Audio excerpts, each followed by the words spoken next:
We have launched ambitious new initiatives to substantially improve care for Americans with kidney disease, Alzheimer's, and those struggling with mental health. I ask Congress to pass the Justice for Victims of Sanctuary Cities Act immediately. The United States of America should be a sanctuary for law-abiding Americans, not criminal aliens. I'm also committed to ensuring that every citizen can have access to high-speed internet, including and especially in rural America. A better tomorrow for all Americans also requires us to keep America safe. That means supporting the men and women of law enforcement at every level, including our nation's heroic ICE officers. Drug overdose deaths declined for the first time in nearly 30 years. My administration is also defending religious liberty, and that includes the constitutional right to pray in public schools. We must also rebuild America's infrastructure.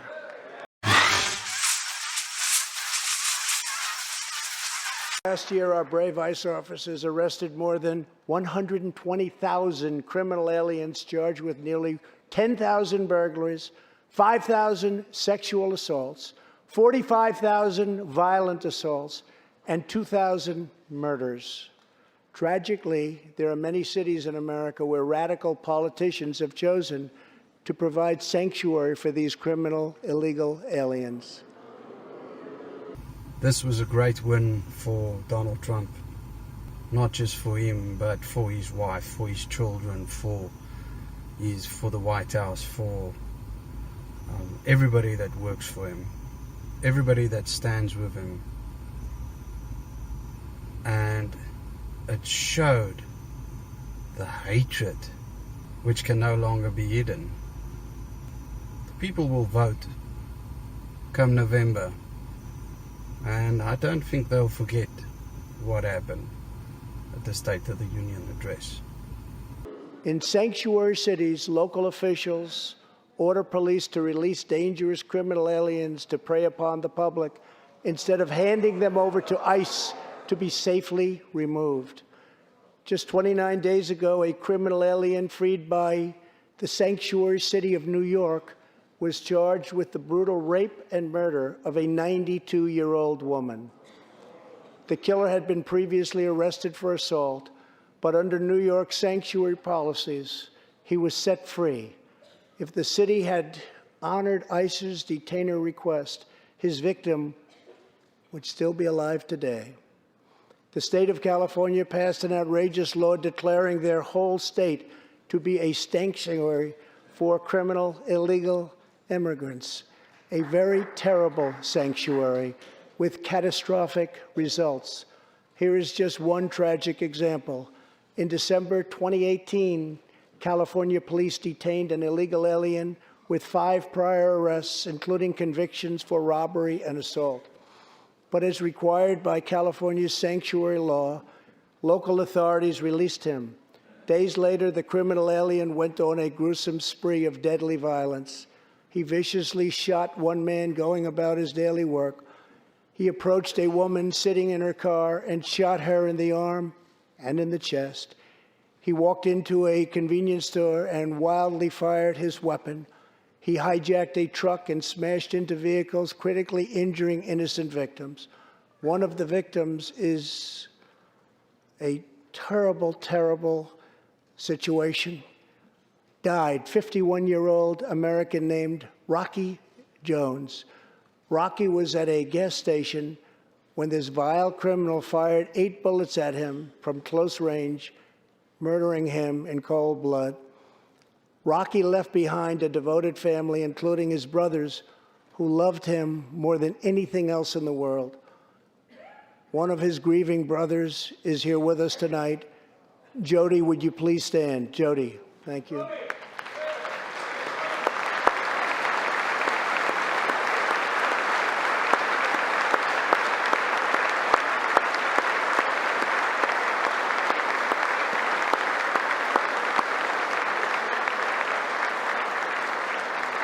Jody, our hearts weep for your loss, and we will not rest until you have justice. Senator Tom Tillis has introduced legislation to allow Americans like Jody to sue sanctuary cities and states when a loved one is hurt or killed as a result of these deadly practices.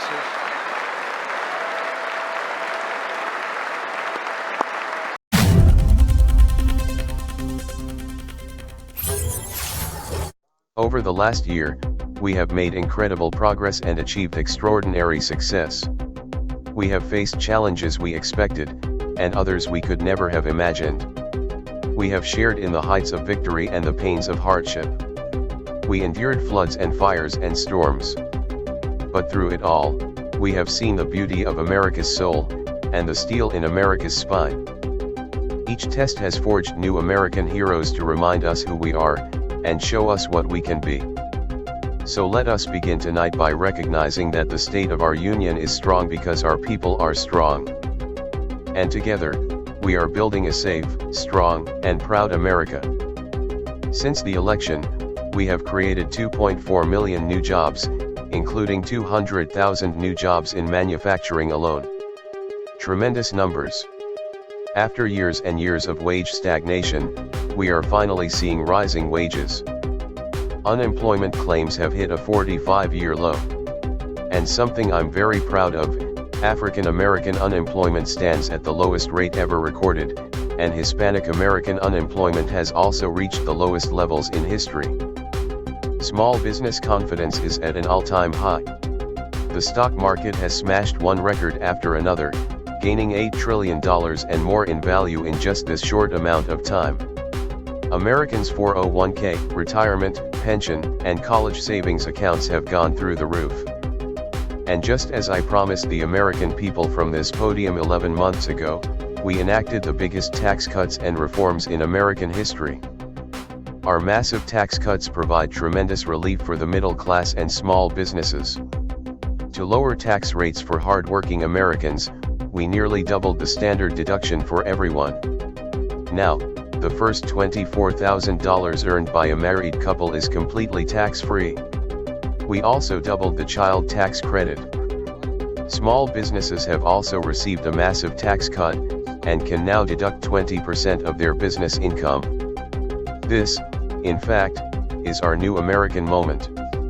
There has never been a better time to start living the American dream. So to every citizen watching at home tonight, no matter where you have been, or where you come from, this is your time. If you work hard, if you believe in yourself, if you believe in America, then you can dream anything, you can be anything, and together, we can achieve absolutely anything. All of us, together, as one team, one people, and one American family can do anything. We all share the same home, the same heart, the same destiny, and the same great American flag. Together, we are rediscovering the American way.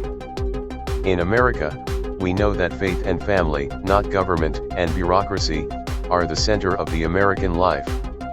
The motto is "In God We Trust." And we celebrate our police, our military, and our amazing veterans as heroes who deserve our total and unwavering support. Americans love their country. And they deserve a government that shows them the same love and loyalty in return. For the last year we have sought to restore the bonds of trust between our citizens and their government. We are totally defending our Second Amendment, and have taken historic actions to protect religious liberty. I will not stop until our veterans are properly taken care of, which has been my promise to them from the very beginning of this great journey. All Americans deserve accountability and respect, and that is what we are giving to our wonderful heroes, our veterans. So tonight, I call on the Congress to empower every cabinet secretary with the authority to reward good workers and to remove federal employees who undermine the public trust or fail the American people. In our drive to make Washington accountable, we have eliminated more regulations in our first year than any administration in the history of our country. Many car companies are now building and expanding plants in the United States, something we have not seen for decades. Chrysler is moving a major plant from Mexico to Michigan.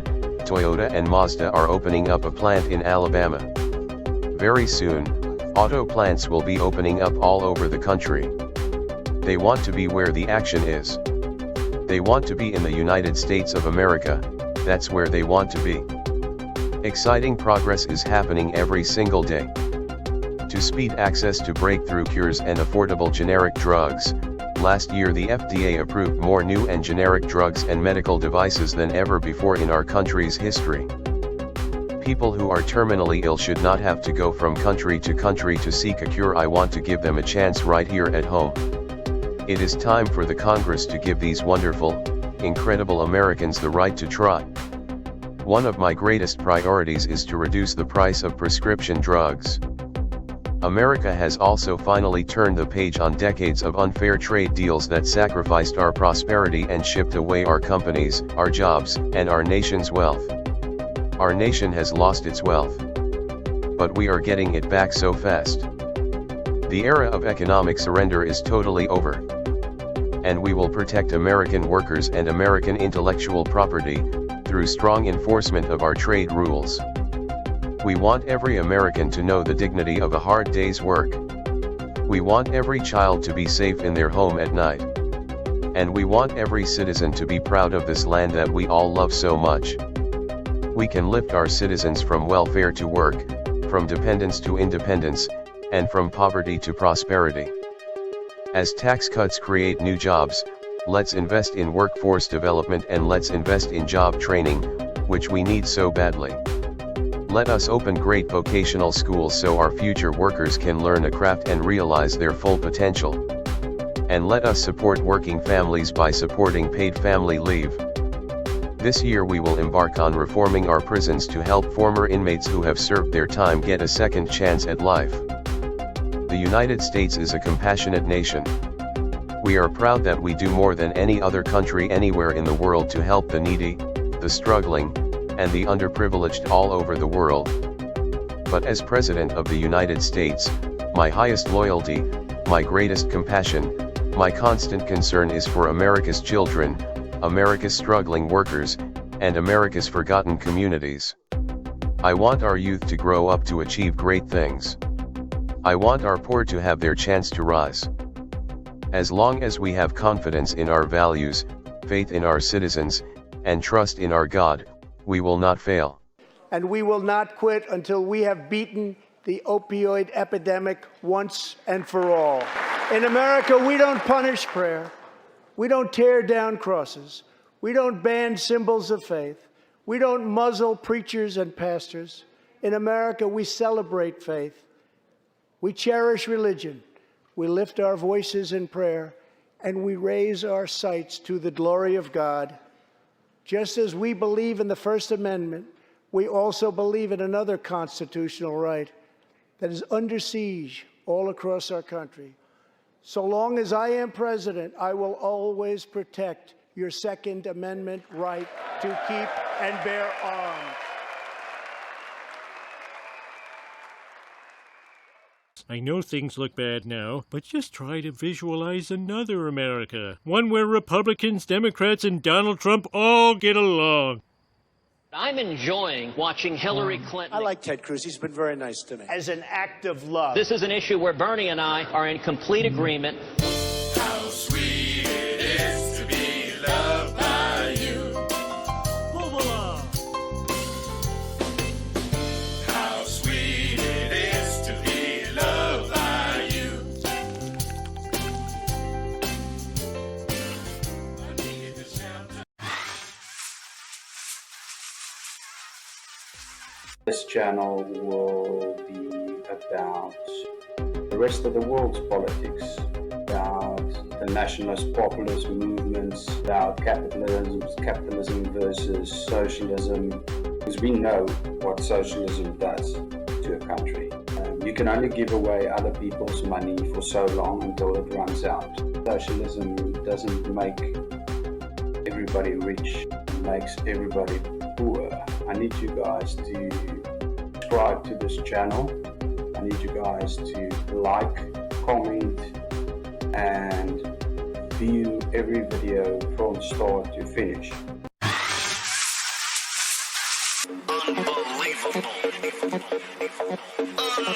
Unbelievable.